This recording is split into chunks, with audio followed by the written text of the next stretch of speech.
Well, hi, welcome to Personal Bankruptcy Canada, a place where we talk about financial problems that are affecting many Canadians.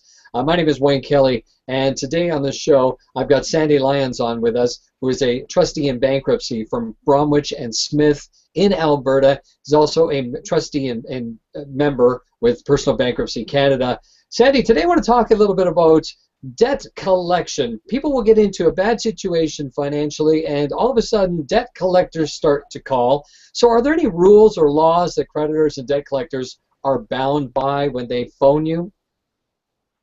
There are, and most provinces in Canada have legislation similar to what we have here in Alberta under the Fair Trading Practices Act. And it's about, the legislation is there to protect the interests of the consumer as well as the collector. There's some other special legislation that applies only to Canada Revenue Agency, which is a separate topic in and of itself, or secured credit collection arrangements. So I'm presuming what we're going to talk about here is basically your unsecured collections for credit cards or unsecured lines of credit, utility bills, things like that. And yeah, well, I think it's when people start phoning. Like, what are the debts that they actually do start phoning you and harassing you about? That's usually what consumer loans, is it not? Usually it's unsecured consumer debt because, of course, Canada Revenue Agency has its special rules that it can use to alleviate it's got much more far-reaching powers than your normal consumer debt. And of course, a secured creditor has other remedies other than harassing you with phone calls. They can start to take assets back. So when we're talking about general consumer debt, such as the late payment of a credit card or a line of credit, or an overdraft at a bank, or a utility bill that hasn't been paid, those rules are quite different. And usually we're dealing with a debt that has gone bad and it's been placed for outside collection. Those people have very specific rules of what they can and cannot do. Of course, it goes from everything from how they approach you, who they can contact. They can contact you directly. They do have the right to contact family members to find out where you are and who you are and be able to reach out to you. And they can contact an employer, but there are special parameters within which they can call the employer to find out if you work there and your specific fact situation. If you don't work there, well, of course, that's not as much of an issue. But of course, we have to worry about those unsolicited contacts. And there are specific rules that a collection agency must tell you who they are, who they're representing.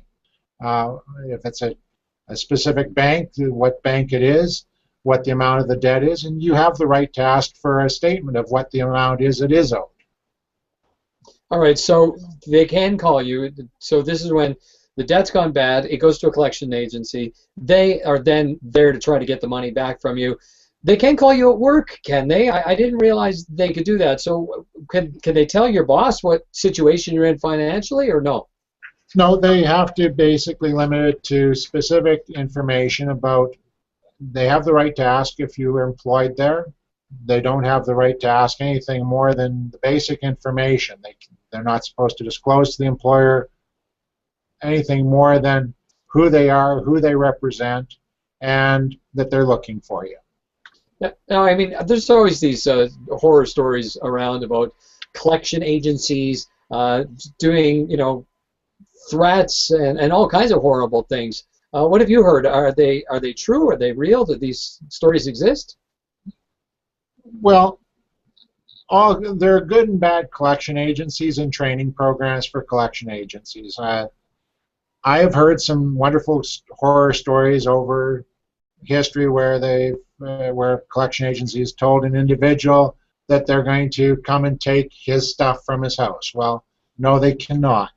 That they're going to have the police arrest him. No, they cannot do that. In fact, a collection agency isn't even supposed to make any of those types of threats at any point in time. They're not supposed to be intimidating and use coercive language or use profanity in any sense. But of course, heated moments sometimes occur, and collection agents have been known to cross that boundary. Now, what about getting money from a spouse? Can they force a spouse to pay for a debt? The only time that that's possible is if the spouse is a co-debtor on the debt, or has guaranteed the debt, or has agreed to take responsibility for the debt of the other individual in a written format. If that has not occurred, the spouse is not liable for the debt of the other spouse. Okay, that's good to know. And what about garnishing wages? Obviously, you know, if the Revenue Canada wants your money, they can garnish wages, but a regular collector, they can't, can they? No, in fact, they can't even threaten to garnish your wages unless they've got the authority of the person who's hired them to take those steps. And to do that step, they have to go through the court process and obtain a judgment that gives them the right of a writ of execution, which is one form of a writ of execution is a garnishee order. All right, and what about if you feel like these creditors harassing you, what do you do? Well, if you feel that you're harassed, most legislation in Canada, consumer legislation, does provide for a complaint process that does exist. In Alberta, it is administered by Service Alberta. There is a 1-800 number for that purpose in our province, and most other provinces also have similar legislation and complaint processes that allow for an individual to complain if they have been harassed. All right. Sorry, anything else you wanted to mention there? And it's important to understand that you do have rights as an individual. You might owe money, but the collector has to act reasonably with you and has to acknowledge that you may. Sometimes what I find is that collectors try and can be somewhat aggressive in their language with people, and it's important to understand that the important thing is to stay calm and to have an open discussion about what the situation is that you face. Terrific. So you should be open with them and honest with them? Is that what you're saying? Of course. You have a right with a collection agency to make arrangements for when they can call you. Make yourself available at that time and meet that commitment. That usually will stop a large number of the phone calls. Terrific. Well, I'm glad I got you on the show to be able to explain some of this to Canadians who are maybe feel harassed with these kinds of situations, and it's always great to get a little bit of truth to this as well. So, Sandy, thank you very much for being here today. You're welcome. As my guest today, Sandy Lyons, and if you want more information, you can go to personalbankruptcycanada.ca.